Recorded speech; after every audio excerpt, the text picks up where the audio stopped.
Welcome back to Atmanirbhar Bharat. This is Prime Minister's vision of a new India, where we're talking about self-reliance in order to address the inadequacies of capacity constraints and improve its model share in total freight ecosystem of the country. Indian Railways last week issued the draft National Rail Plan. In effect, the National Rail Plan plans an initial surge in capital investment right up to 2030 to create capacity ahead of demand and increase the modal share of railways in freight by 45%. Post 2030, what happens? The revenue surplus generated would be adequate to finance future capital investment and also to take the burden of debt service ratio to the capital already invested. What does it mean? It means that exchequer funding on rail projects would not be required in the future beyond 2030. Are we on the right track to getting railway self-reliance or Atmanirbhar? We'll try and get answers to those questions. I am Anil. Along with me this afternoon, my co-anchor, as I mentioned, CS Joshi. CS, introduce the guest for us. Okay. हमारे साथ हम जिस विषय पर बातचीत करने वाले हैं, मैं पहले भी आपको बता चुका हूं कि काफ़ी महत्वपूर्ण ये विषय है। दरअसल भारतीय रेल ने राष्ट्रीय रेल योजना का ये मसौदा जारी किया है और इस मसौदे में काफ़ी कुछ ये निकल के सामने आएगा कि किस तरह से आने वाले 20 साल 30 साल आगे जा कर के भारतीय रेल किस तरह की होगी और आने वाले 20 साल 30 साल बाद जिस तरह से जनसंख्या बढ़ेगी, ट्रैक जो हैं उन पे लोड बढ़ेगा, तो उसके लिए किस तरह से भारतीय रेल को तैयार किया जा रहा है। इन्हीं सब विषयों पे हम बातचीत करेंगे और ग्राफिक्स के ज़रिए आपको लगातार ये भी दिखाते रहेंगे कि जो ये रेल योजना का मसौदा है इसमें क्या कुछ है, वो भी हम आपको दिखाते रहेंगे। हमारे साथ तीन विशेष मेहमान यहाँ पर मौजूद हैं। हमारे साथ आंचल खरे मौजूद हैं, MD हैं NHSRCL की, और हमारे साथ विनय पांडे हैं, MD हैं VIBGYOR services rail coach manufacturing com, और हमारे साथ विजय कुमार दत्त हैं, former additional member railway board. हमारे साथ farmer additional member railway board हैं विजय कुमार दत्त। अचल खरे हमारे साथ मौजूद हैं, MD हैं NHSRCL के। सबसे पहले उन्हीं से शुरुआत करते हैं। खरे साहब, जो ये मसौदा तैयार किया गया है भारतीय रेल ने राष्ट्रीय रेल योजना का, क्या कुछ इसका मकसद है और आने वाले समय में किस हिसाब से इसको तैयार किया गया? अपने दृष्टिकोण से इस बारे में बताना चाहूँगा कि पहली बार एक हम लोग प्लान वे में इस नेशनल रेल प्लान में हाई स्पीड कॉरिडोर्स की, डेडिकेटेड फ्रेट कॉरिडोर की और हाई स्पीड के कॉरिडोर्स की बात करी है। जैसा कि आपको पता होगा, जो हमारी company national high speed rail corporation, ये बनाई गई थी कंट्री में पहला हाई स्पीड कॉरिडोर मुंबई से अहमदाबाद के बीच में जो बन रहा है उसके लिए बनाई गई थी, जिसका काम अभी चालू है। और अब नेशनल रेल प्लान में बाकी घोषणा भी की गई है कि हाई स्पीड कॉरिडोर हम लोग बनाएंगे। इस प्रकार के 7 कॉरिडोर का मैं आपको बताना चाहूँगा। ऑलरेडी हम लोग को सर्वे दिया गया है, जिसका सर्वे हम लोग कर रहे हैं। बड़े कैपिटल इंटेंसिव प्रोजेक्ट होते हैं हाई स्पीड के, तो आत्मनिर्भर भारत की दिशा में खाली कैपिटल इन्फ्यूज़न नहीं, बल्कि टेक्नोलॉजी डेवलपमेंट, उसके अलावा एम्प्लॉयमेंट जनरेशन, उसके अलावा जो हमारी अपनी इंटरनल प्रोडक्शन कैपेसिटी होगी, इस सब का इन प्रोजेक्ट से काफ़ी इसमें फ़ायदा होने वाला है। Well, we've also got Vinay Pandey with us, MD Vipcure Services Railway Coach Manufacturing company there. Vinay, when you look at this particular draft of this particular policy that's been given here, the railway is planning to transport 45% of the country's freight by 2030. That's almost 1.6% jump. If you look at current numbers, that's 27%. Do you see the possibility? And if you see the possibility, what are the challenges before you could see these kind of targets being achieved? नमस्कार। दरअसल मैं कहना चाहूँगा कि भारतीय railway के लिए इस मोदी सरकार, बीजेपी सरकार में ये कहना तो एक तरह से खराब होगा कि क्या पॉसिबल है और क्या नहीं है। जी, पॉसिबल तो इस सरकार ने दिखा दिया है कि सब कुछ पॉसिबल है। किसी भी समय, किसी भी वक्त, किसी भी तरह का बड़ा डिसीजन लेना सरकार के लिए हमेशा पॉसिबल है। तो ये तो कहना ही बेईमानी होगी कि ये हम पॉसिबिलिटी सोच रहे हैं, मतलब हो सकता है या नहीं हो सकता। अभी जैसे हम बात करें डेडिकेटेड फ्रेट कॉरिडोर की, दशकों से लटकी योजना थी ये कि ऐसा होना चाहिए, बातें हुआ करती थी कि ये होगा। बट पिछले कुछ समय में मोदी सरकार ने जिस हिसाब से इस तरफ कदम बढ़ाया है कि डेडिकेटेड फ्रेट कॉरिडोर बनना शुरू हो गया, और अब इस देश का किसान, इस देश के इंडस्ट्रियलिस्ट, इस देश के बाकी सभी लोग ये सब सोचना शुरू हो गए हैं कि इससे हमें क्या बेनिफिट्स और क्या किस तरह के फायदे मिलेंगे। तो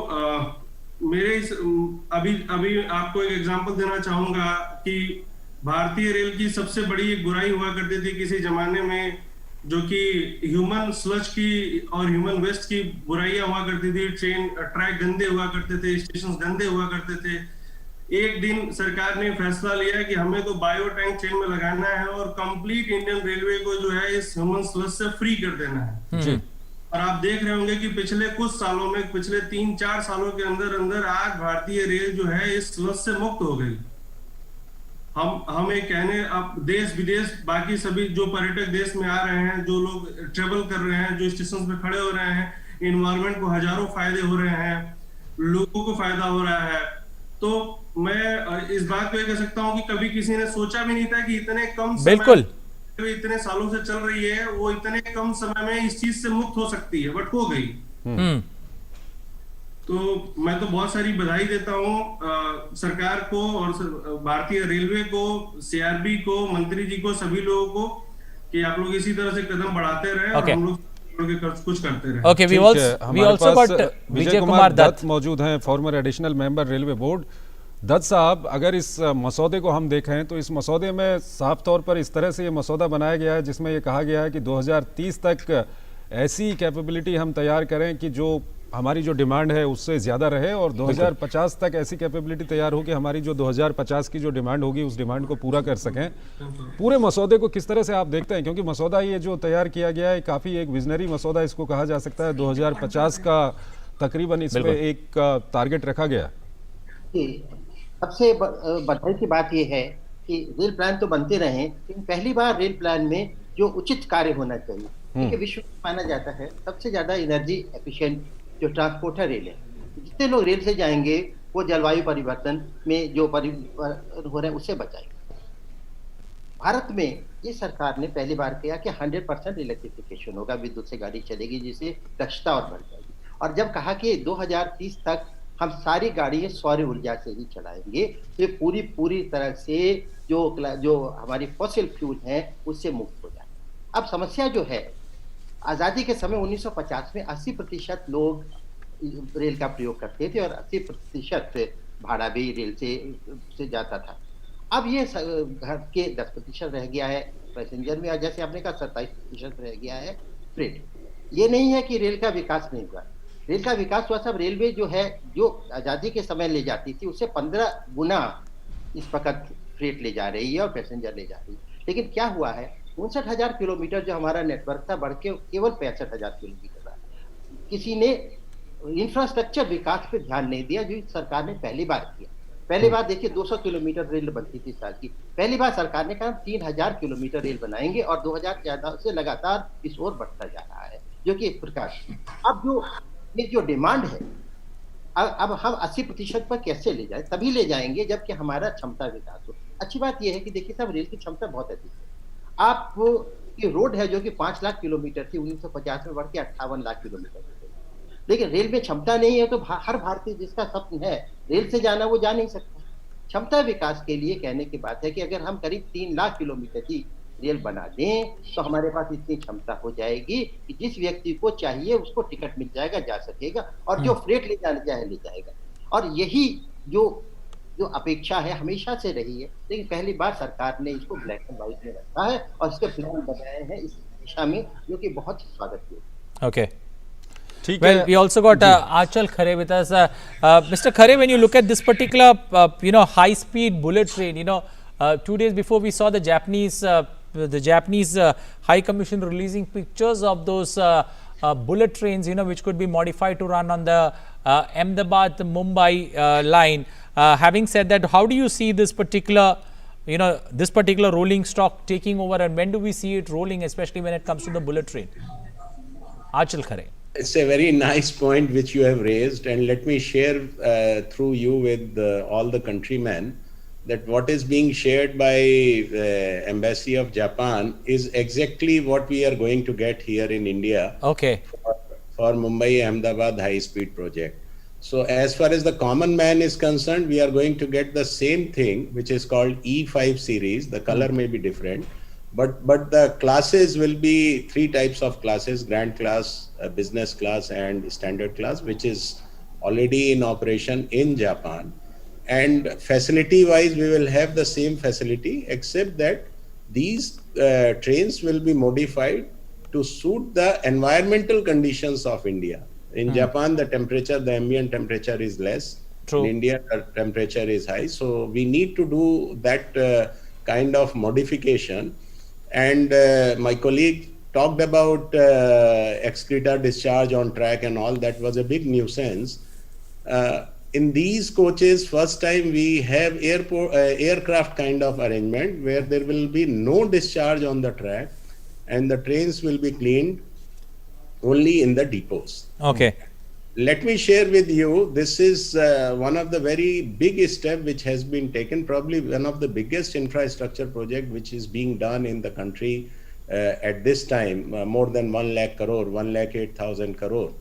And through you, I would also like to share that high speed is amongst the railway itself, amongst all the modes, this is the most environmental friendly mode in comparison to green energy,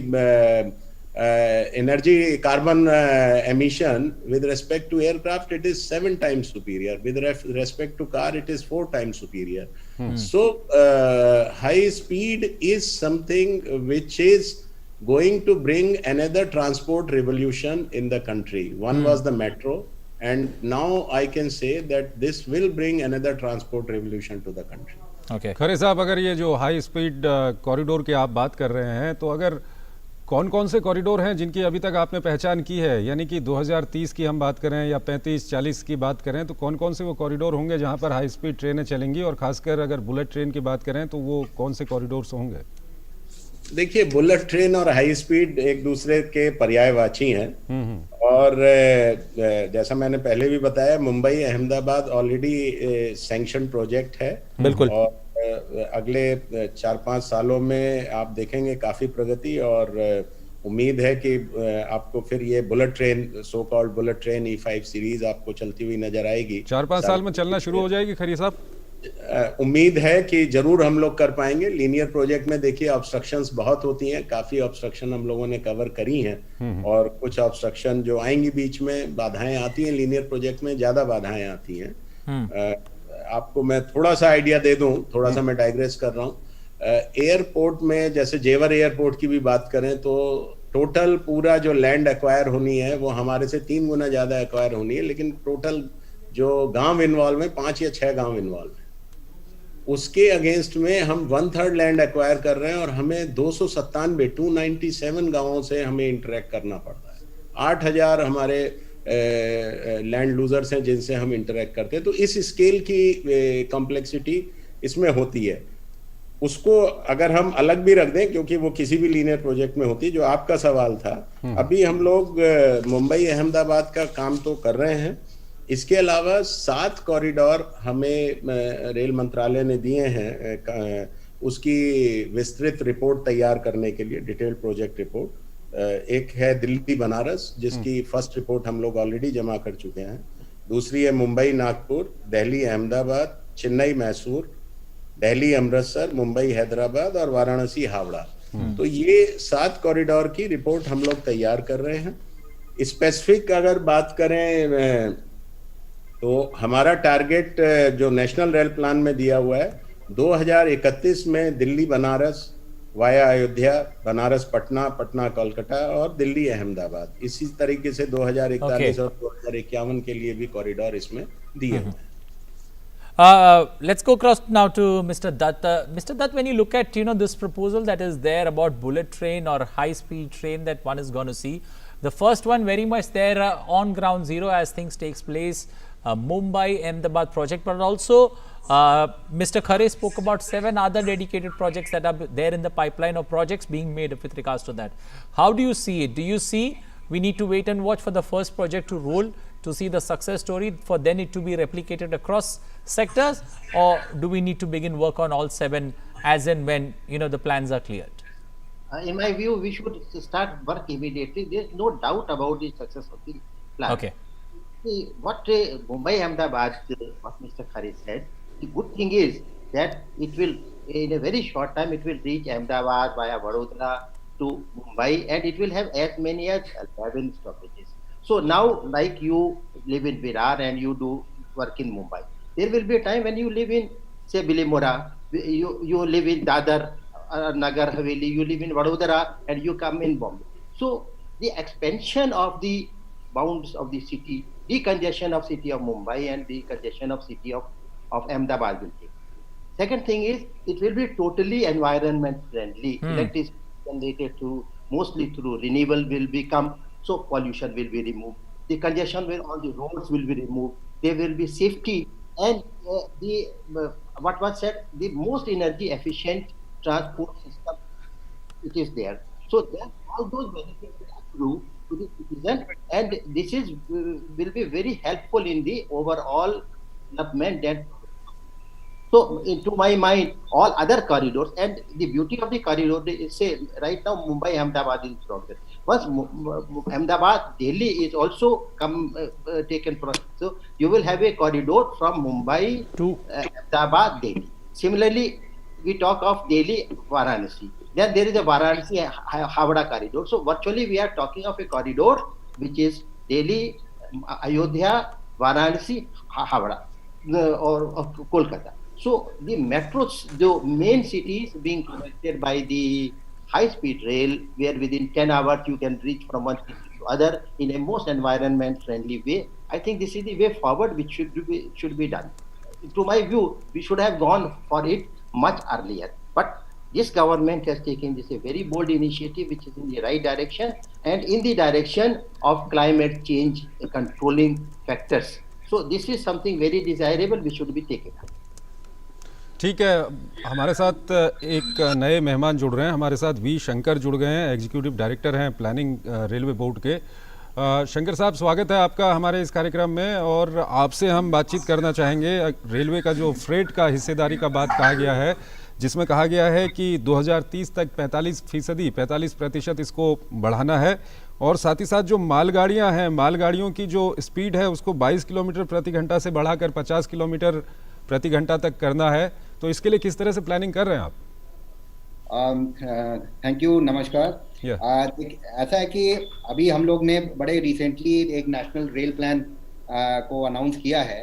तो railway की इस वक्त जो स्थिति है वो ऐसी है कि जो हमारे यहाँ जो मेन कॉन्स्ट्रेंट है जिससे कि ट्रैफिक बढ़ नहीं पा रहा, और रोज़ाना हम लोग अपना जो ट्रैफिक शेयर है दूसरे मोड्स से वो लूज कर रहे हैं, उसका एक मुख्य कारण है कैपेसिटी। तो ये जो नेशनल रेल प्लान जो हमने अभी अनाउंस किया है, इसका मुख्य उद्देश्य ये है, ऑब्जेक्टिव यही है कि हम कैपेसिटी को बढ़ाएं, जिससे कि कैपेसिटी बाय 2030 हम इतनी कैपेसिटी क्रिएट कर लें जो कि डिमांड से अहेड हो। तो ये डिमांड से अहेड होने का मतलब ये होता है कि ये जो हमारी कैपेसिटी होगी बाय 2030, जो इंटरमिटेंट फ्लक्चुएशंस होते हैं डिमांड में, साल में कभी पीक सीजन हो जाता है, कभी लीन सीजन हो जाता है, और पीक सीजन का जो ट्रैफिक होता है इस वक्त रेलवे कई बार नहीं ले जा पाती। हम एक तो ये जो फ्लक्चुएशंस होते हैं और ये जो डिमांड पीक्स होती हैं फॉर वेरियस रीजंस, एक तो उसको कैप्चर कर लें। दूसरा ये है कि जो हमारा ईयर ऑन ईयर ग्रोथ जो डिमांड का होगा अब आगे, बिकॉज जो हमारी इकोनॉमी है वो बढ़ेगी और पर कैपिटा डिमांड भी बढ़ेगा विद एफ्लुएंस, तो एक तो उसको भी केटर करने के लिए जो ईयर ऑन ईयर है। और तीसरा जो है कि जो मेरी प्रॉफिटेबिलिटी और रेलवेज की जो प्रॉफिटेबिलिटी है, प्रोडक्टिविटी ऑफ एसेट्स है, उसको भी मैक्सिमाइज करने के लिए हमको कैपेसिटी चाहिए। तो पूरा जो एनआरबी का जो उद्देश्य यही है कि हम जो कैपेसिटी बाय 2030 जो क्रिएट कर लें, वो राइट अप टू 2050 वो मेरा जो डिमांड ग्रोथ होगा, रेलवे के ऊपर डिमांड ग्रोथ होगा, उसको केटर करेगा। प्लस जो रेलवे का जो शेयर है, मॉडल शेयर, चाहे वो फ्रेट में हो या पैसेंजर में हो, फ्रेट में हमारा टारगेट है 45% मॉडल शेयर बाय 2030, इस वक्त करीब 27% है। तो ये करीब 45% हो जाए बाय 2030, और इसको हम on a sustain basis right up to 2050 और आगे भी कंटिन्यू रखें। तो ये जो एनआरपी जो बनाया गया है वो राइट अप टू 2030 क्या कैपेसिटी होनी चाहिए with a horizon right up to 2050. Okay, so the targets are very clear. 2030 to 2050 is what we are looking at. But before we discuss further on this particular blueprint, let's now slip into a short breather here on Atmanirbhar Bharat. On the other side, we'll keep discussing with the four esteemed guests on our show. Stay tuned with DD News and DD India.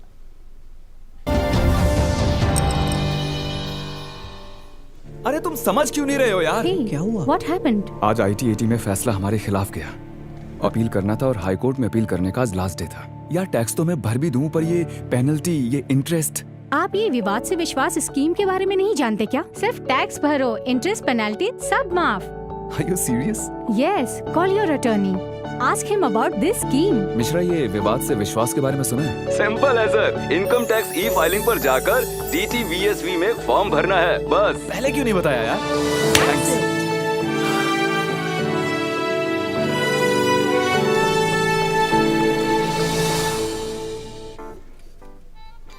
9 to 5 job, अरे 5 to 9 job, भाग दौड़ all the time job, the roaming वाला job, the deadline वाला job, और are you living in the market वाला job. जिंदगी में मौके ही मौके हैं। अपनी मर्जी से जॉब चुनिए और अपनी इच्छा अनुसार कमाइए। बन जाइए LIC एजेंट। ये है जॉब से बढ़कर, ये है करियर इंश्योरेंस। अपना बॉस खुद बनिए, बन जाइए LIC एजेंट। अब लाइफ सेट है।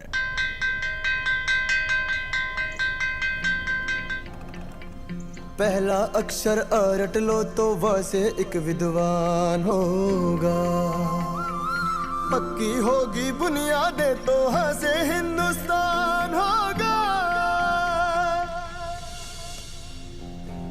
पहले करो शुरुआत करो, करो तो पक्की बात करो। वनडे सीमेंट, एक परफेक्ट शुरुआत। स्वागत है आपका ब्रेक के बाद। हमारे साथ वी शंकर जुड़े हुए हैं, वो एग्जीक्यूटिव डायरेक्टर हैं रेलवे बोर्ड प्लानिंग के। तो उनसे हम सवाल करना चाहेंगे। शंकर साहब, अभी जो मसौदा तैयार किया गया है इसके कई पहलुओं पे हमने बातचीत की कि किस तरह से फ्रेट का जो रेलवे का फ्रेट में जो हिस्सा है उसका बढ़ोतरी होगा, साथ ही साथ किस तरह से स्पीड को बढ़ाया जाएगा। ये जो कुछ भी है इसमें अगर एक कहा गया है कि हम पार्टनरशिप करेंगे, पब्लिक प्राइवेट पार्टनरशिप को बढ़ावा देंगे, जो विभिन्न इंस्टीट्यूशंस हैं उनके साथ पार्टनरशिप को बढ़ावा देंगे, इसको आप कितना महत्वपूर्ण मानते हैं और इसके लिए क्या कुछ प्लान किया गया है? कितना आप पब्लिक प्राइवेट पार्टनरशिप किस तरह से आगे बढ़ाएंगे? देखिए, इसमें बिल्कुल निश्चित बात है कि इतना बड़ा जो प्लान है और इसमें इतना इन्वेस्टमेंट इन्वॉल्व है, तो इसमें बिना प्राइवेट पार्टनरशिप के इसको फाइनेंस करना मुश्किल होगा। तो इसीलिए हमने इसमें काफ़ी कुछ देखते हुए प्राइवेट इन्वेस्टमेंट के लिए भी स्कोप रखा हुआ है। और जैसे हमने इसमें नए DFC कॉरिडोर आइडेंटिफाई किए 3, plus high speed rail corridor के सेवरल प्रोजेक्ट्स आइडेंटिफाई किए हैं। प्लस जो हम लोग ने अपना डिटरमिन किया कि हमें रोलिंग स्टॉक कितना चाहिए होगा, स्पेशली वैगन, और हम लोग के पास already private investment in wagons की एक पॉलिसी ऑलरेडी एग्जिस्ट कर रही है, जिससे कि काफ़ी investment in wagons, private investment बढ़ा है। तो जो हमारा फ्यूचर में जो वैगन रिक्वायरमेंट होगा और जो हमारे जो टर्मिनल इम्प्रूवमेंट्स होंगे, चाहे वो पैसेंजर स्टेशन हों या हमारे जहाँ पे माल लदान के स्टेशन हैं, फ्रेट टर्मिनल्स हैं, तो उन सब का जो डेवलपमेंट है वो उसको हम एक प्राइवेट डोमेन में या प्राइवेट पार्टनरशिप के थ्रू करना चाहेंगे। Okay. और भी कई ऐसे प्रोजेक्ट्स हैं जिसको हम आइडेंटिफाई, इस नेशनल रेल प्लान में हमने आइडेंटिफाई किया है, जहाँ पे बहुत अच्छे रेट ऑफ रिटर्न्स हैं, जिसमें कि डेफिनेटली प्राइवेट इन्वेस्टमेंट अट्रैक्ट होगा। ओके मिस्टर विनय पांडे हमारे साथ जुड़े हुए हैं। जी पांडे जी, आप पांडे जी से कोई सवाल करना चाहते हैं? पूछिए। बिल्कुल पांडे जी, हम जानना चाहते थे कि ये जिस तरह से मसौदा तैयार किया गया है, आप जैसे हमारे विशेष मेहमान जो सब यहाँ मौजूद हैं, सब रेलवे बोर्ड से जुड़े हुए हैं, सबको एक्सपर्टाइज है बहुत अच्छा, और आपको मैन्युफैक्चरिंग का बहुत अच्छा एक्सपर्टाइज है। ये पहले, आज से पहले ये क्यों नहीं हुआ, अभी क्यों हो रहा है?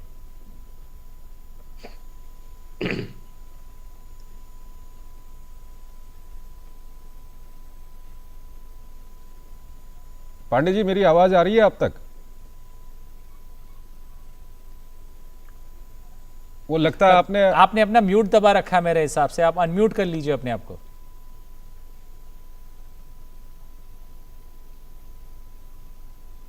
जी, अब आ रही है आवाज? Yes yes, go ahead please, go Pandey ahead. जी, सवाल सुन लिया आपने? हाँ, सवाल सुन लिया था, माफी चाहता हूँ, अनम्यूट हो गया था जी। दरअसल ये सिर्फ और सिर्फ मैं कहूंगा कि इच्छा शक्ति की कमी थी, जिसकी वजह से ये चीजें नहीं हो पा रही थी। अभी पिछले कुछ सालों में आप लोगों ने मतलब एक्चुअली क्या है कि रेल का मतलब ये है, आम जनता की नजर में जो रेलवे बोर्ड में जो लोग बैठे हैं या जो एक्सपर्ट लोग हैं उनको छोड़ दिया जाए तो जो बाकी जनता है वो रेल का मतलब ये समझती है कि जिस डब्बे में बैठे हो डब्बा कैसा था, जिस टॉयलेट को उन्होंने टॉयलेट कैसा साफ था कि नहीं था, और जिस स्टेशन पे गए वो साफ सुथरा मिला, फैसिलिटी उनको मिली या नहीं मिली। आम जनता रेलवे को इस नजर से देखती है। उस विषय में थोड़ा सा मैं आपका ध्यान ले जाना चाहूंगा। आज से कुछ साल पहले जब आप ट्रेन के अंदर टॉयलेट्स के अंदर जाते थे तो स्मेल के अलावा आपको कुछ नहीं मिलता था, और अधिकतर रेलवे को हर ट्रेन से शिकायत, जो अधिकारी जन हुआ करते थे उनके पास एक शिकायत जाती थी कि भाई ट्रेन में बदबू आ रही है, टॉयलेट में बदबू आ रही है, सीट अच्छी नहीं है, सफाई नहीं है, मतलब तमाम तरह की चीजें हुआ करती थी। पिछले कुछ सालों में रेलवे बोर्ड ने एक स्कीम निकाली, अपनी प्रोजेक्ट उत्कृष्ट निकाला, गोल्डन प्रोजेक्ट निकाला, तमाम रिफर्बिशमेंट के काम निकाले, वैगन रिपेयर का काम निकाला, एमएमजी कोचेस का काम निकाला, ये तमाम तरह के प्रोजेक्ट निकाले। प्रोजेक्ट उत्कृष्ट में सबसे पहले क्या किया कि टॉयलेट के अंदर जो है जो पीवीसी फ्लोरिंग थी उसको हटा के वहां इपॉक्सी फ्लोरिंग कर दी। इपॉक्सी फ्लोरिंग से ये हुआ कि जो बदबू की समस्या, पीवीसी फ्लोरिंग पे यूरिन ड्रॉप होने से बदबू की समस्याएं आया करती थी, वो खत्म हो गई। पांडे जी, दरअसल हमारा सवाल ये था, हम ये जानना चाहते थे कि रेलवे बोर्ड तो पहले भी हुआ करता था, अभी ऐसा क्या था कि दरअसल हम जानना चाहते थे कि जो देश की पॉलिटिकल लीडरशिप है उसका कितना बड़ा योगदान है जो आज हो रहा है उस पर। सर, इसमें 100% जो योगदान है वो पॉलिटिकल लीडरशिप का है, विजन का है, और क्योंकि मोदी गवर्नमेंट ने ये देखा कि क्योंकि सरकार जो है आम लोगों से बहुत अंदर तक जुड़ी हुई है, आम जनता को जानती है, आम जनता की क्या उसे जानती थी। सरकार में आने के बाद उन्होंने उस परेशानियों को एड्रेस किया जो पहले की जो सरकारें थी उसको इस बात से कोई मतलब, क्योंकि उन्होंने आम जनता देखा ही नहीं था। वो चार्ट चलने वाले लोगों ने नॉर्मल ट्रेन को नहीं देखा था, पैसेंजर कोचेस को नहीं देखा था, उन्होंने सिर्फ कहीं जाके हरी झंडी दिखाई थी कोचेस को। आज की सरकार जो है वो कर रही है जो आम जनता को चाहिए, दृढ़ निश्चय किया, संकल्प, लोगों की परेशानियों को समझा और उसको जमीन पे आके उतार दिया। Okay, we got Mr. Khare with us. Mr. Khare, when you look at, there is also a big project when it comes to carbon emission that's going to be zero by 2030. Yes. How much are we on track, especially when it comes to carbon emission and zero carbon emission for the target set? I think we are very much on the track, and a lot of initiatives have been taken when it comes to the contribution by railways. I think very substantial initiatives have been taken for reducing the carbon emission. We are going in a big way for use of solar energy. In fact, let me share with you, at appropriate time for even our project, Mumbai Ahmedabad project, we are planning to invite private parties to set up a solar park and at least consume 30 to 40 or maybe 50% depending upon the capacity solar energy for running our system. Okay. So these are the steps which are going to reduce carbon emission in a very big way. Use of solar train, use of dedicated freight corridor. Now these are all the steps on a long-term basis, maybe another 5 years to 10 years basis, which are going to contribute a lot for reducing carbon emission. Okay. ठीक है, हमारे साथ दत्त साहब जुड़े हुए हैं। दत्त साहब, अगर हम बात करें रेलवे का जो अभी का स्पीड है उसको बढ़ाने का जो मकसद रखा गया है, उसको अगर हम देखें तो कई रूट्स ऐसे हैं, अगर हम दिल्ली मुंबई मार्गों की बात करें तो 160 किलोमीटर प्रति घंटा तक इसको बढ़ाने की बात की गई है, और कई मार्ग ऐसे हैं जहां पर 130 किलोमीटर प्रति घंटा तक इसको बढ़ाने की बातचीत की गई है। तो कुल मिलाकर अगर रेलवे का स्पीड का हम बात करें तो इसको किस तरह से हम 2030 या 2050 तक किस तरह से आगे बढ़ाएंगे, क्या कुछ प्लानिंग इसके लिए है? देखिए, दो प्रकार के हैं। एक तो हाई स्पीड है, यहाँ पे की गाड़ी 340-350 किलोमीटर प्रति घंटा पे चलेगी, जो खड़े साहब ने बताया। दूसरा तो सेमी हाई स्पीड है, जो एग्जिस्टिंग कॉरिडोर है, इसका जैसे आपने कहा 160 पर है, इसको बढ़ा के 200 किलोमीटर पर आवर, उसके बाद 225 किलोमीटर पर आवर तक ले जाने की योजना है। इसके लिए विशेषता ये कि इसके लिए एग्जिस्टिंग ट्रैक का ही विकास किया जाएगा और इसमें काफी तेजी से काम चल रहा है और स्टेप्स में काम चल रहा है, तो ये आ जाएगा जी। Okay, also when it comes to bottlenecks that have been faced, Mr. Shankar, when you look at bottlenecks that have been faced, especially when it comes to acquiring land, do you feel that, those bottlenecks have been overcome and we are on the right track?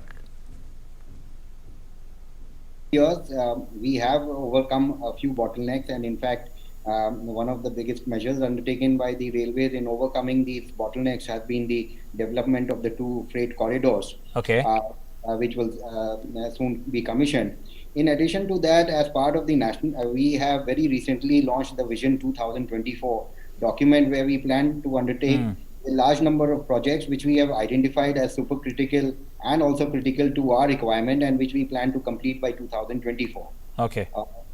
Which is, this vision document is a part of the National Rail Plan, and in the National Rail Plan, as a part of a very extensive exercise, we had undertaken pan-Indian survey to determine what the demand was, what the growth in demand would be right up to 2030 and up to 2050, and how this demand would affect the Indian railway capacity networks capacity utilization. We simulated the growth in capacity on the network. I have identified the infrastructural interventions that would be required, whether it's the normal multi-tracking of the existing routes, or high-speed corridors, or development of future DFC corridors.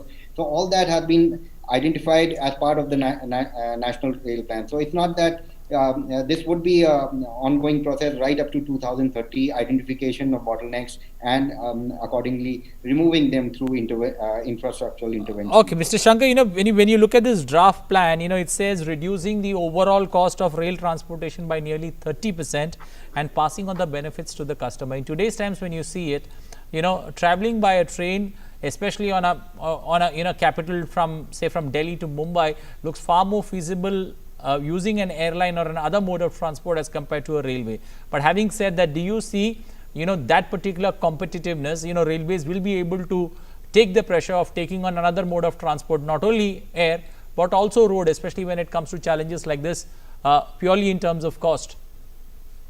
Absolutely. The whole idea of the National Rail Plan is to create a capacity by which we become profitable. One of the reasons why we are not profitable right now is because of lack of capacity. Once we have the capacity, and with the 100% electrification which we have targeted by December 2023, and of course the new DFC corridors coming up and the future DFC corridors coming up, the productivity of our assets would definitely improve, and there would be a reduction in operational costs, which we will be in a position to transfer to our customers, and thereby bringing the overall cost of rail transportation and making us more competitive with the other modes. Okay.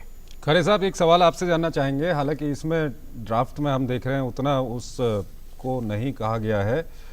जो देश के कठिन इलाके हैं, चाहे हम कश्मीर में काफ़ी आगे तक अभी ट्रेन वहाँ पर पहुँचाई गई है, उत्तराखंड में काम चल रहा है, ऋषिकेश कर्णप्रयाग जो वहाँ पर रेल लाइन है उस पर काम चल रहा है, नॉर्थ ईस्ट में भी काफ़ी आगे तक जो कठिन इलाके हैं वहाँ रेल पहुँचाने की कोशिश चल रही है। इसके लिए आपके पास क्या कुछ विजन है आने वाले समय के लिए? देखिए, जैसे आपने खुद ही कहा कि जो हमारे दुर्गम क्षेत्र हैं उनको जोड़ने का काम चल रहा है और काफी तेजी से चल रहा है। इनफैक्ट अगर आप पिछले 4-5 साल देखें तो लगभग हमारे नॉर्थ ईस्ट एरिया के जो सारे राजधानियां हैं वो सब इससे जुड़ रही हैं। इवन हम लोग अरुणाचल प्रदेश ईटानगर के पास भी पहुंच गए हैं, और मैं व्यक्तिगत दौर से जम्मू, उधमपुर, श्रीनगर, बारामूला प्रोजेक्ट से जुड़ा रहा हूँ। 4 साल मैंने काम किया वहाँ पे। मुझे बड़ी खुशी है वहाँ की पिक्चर्स देखते हुए। एक हमारा विश्व का सबसे ऊंचा पुल चेनाब के ऊपर बन रहा है और मुझे पूरी उम्मीद है कि ये 2021 में बन के तैयार हो जाएगा। तो आज जो हमारा जम्मू कश्मीर का जो क्षेत्र है, अभी श्रीनगर वैली में अलग ट्रेन चलती है और जम्मू क्षेत्र में अलग चलती है, ये भी जुड़ जाएगा देश से, पूरे कन्याकुमारी से लेकर के और श्रीनगर बारामूला तक जैसे ही ये पुल बनता है तो जुड़ जाएगा। तो मेरे विचार से सरकार ने पिछले 5-6 वर्षों में ऑलरेडी काफी इस पे काम किया है। अभी पिछले वर्ष ब्रह्मपुत्र के ऊपर बोगीबील ब्रिज खोला गया, जिससे कि करीब 70-80 किलोमीटर लंबाई कम हो गई। तो काफी काम इस क्षेत्र में हो रहा है और मेरे ख्याल से अगले 3-4 साल में ये सारे क्षेत्र बहुत अच्छी तरीके से जुड़ जाएंगे। ठीक है, यही सवाल हम शंकर साहब से करना चाहेंगे। शंकर साहब, क्योंकि आप प्लानिंग से जुड़े हुए हैं, अगर हम जो टफ इलाके हैं हमारे देश के, उनकी बात करें, नॉर्थ ईस्ट की बात करें और या उत्तराखंड की हम बात कर रहे हैं, वहाँ पर अभी ऋषिकेश कर्णप्रयाग एक रेल लाइन वहाँ पे तैयार की जा रही है। जम्मू कश्मीर की जिस तरह से खरे साहब बता रहे थे कि काफ़ी अच्छा काम वहाँ पर हुआ है, आने वाले समय के लिए आपकी क्या कुछ प्लानिंग है इन इलाकों के लिए? बिल्कुल, हम लोग की जो प्लानिंग है, जैसे खरे साहब ने बताया कि जो दुर्गम क्षेत्र हैं नॉर्थ ईस्ट के और पहाड़ी इलाकों में, उसके लिए हम लोग का एक अलग प्रोजेक्ट है और अलग फंडिंग है। हम इनको नेशनल प्रोजेक्ट्स का नाम देते हैं, चाहे वो जम्मू एंड कश्मीर की कनेक्टिविटी हो या नॉर्थ ईस्टर्न स्टेट्स की। तो उसके लिए हम बिल्कुल एक प्राथमिकता देते हैं और फंडिंग भी, जैसे मैंने अभी बताया, कि अलग से करते हैं। और नॉर्थ ईस्ट में हम लोग ने कई प्रोजेक्ट्स आइडेंटिफाई करे हैं, ना सिर्फ नॉर्थ ईस्ट में but even for cross border trade और कॉमर्स इनकरेज करने के लिए प्रोजेक्ट्स आइडेंटिफाइड हैं और उस पर भी काम चल रहा है। और इसके अलावा जो हमारे जो पड़ोसी देश हैं जैसे बांग्लादेश, नेपाल, वहाँ पे भी कई प्रोजेक्ट्स चल रहे हैं और आइडेंटिफाइड हैं, जिससे कि क्रॉस बॉर्डर ट्रेड और कनेक्टिविटी बढ़ेगी पूरे साउथ एशिया रीजन में। ठीक है, एक सवाल हम दत्त साहब से जानना चाहेंगे। दत्त साहब, आने वाले समय में आपका कितना कंपटीशन रहेगा? अगर हम जो वायु यातायात है, एयर कनेक्टिविटी है, उससे कितना ज़्यादा आपका कंपटीशन रहेगा? क्योंकि वहाँ पर अब किराए गिर रहे हैं और कई सारी योजनाएं हम देख रहे हैं, सरकार लेके आई, उड़ान योजना लेके आई। तो इसके बाद कितना बड़ा आपको कंपटीशन लगता है रेलवे का, खासकर एयर कनेक्टिविटी से? पूरे देश का आम नागरिक लोगों को एयर ट्रेवल अवेलेबल हो गया है आम आदमी को, लेकिन जहाँ बल्क का ट्रांसपोर्ट है, भारतीय का चलने का, रेल हमेशा ही प्राथमिक रहेगा। पिछले सरकारों में समस्या ये थी, उन्होंने कहा कि सस्ता किराया कर दो, आदमी ट्रेन में जा पाए या ना जा पाए उसकी समस्या नहीं। समस्या तो थी कि आदमी ट्रेन से चलना चाहता है। तो जैसे कैपेसिटी बढ़ेगी, लोग बाग बहुत बहुत प्रयोग करेंगे और आम यात्रा के लिए रेल का ही प्रयोग होगा। So it's going to be interesting. It's going to be a challenge, especially when it comes. एक सवाल अनिल पांडे जी से अंत में पूछ लेते हैं, उसके बाद हम इस कार्यक्रम को खत्म करेंगे। पांडे जी, आप ये बताइए कि अगर हम आपसे ये जानना चाहें, एक आम दर्शक का सवाल, इसको आप समझ लीजिए, 2030 या हम पूछें कि 2050 में आप भारतीय रेलवे की सूरत और सीरत किस तरह की देखते हैं?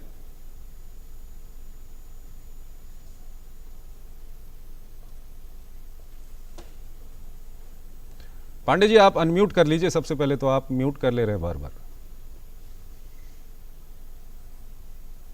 सॉरी।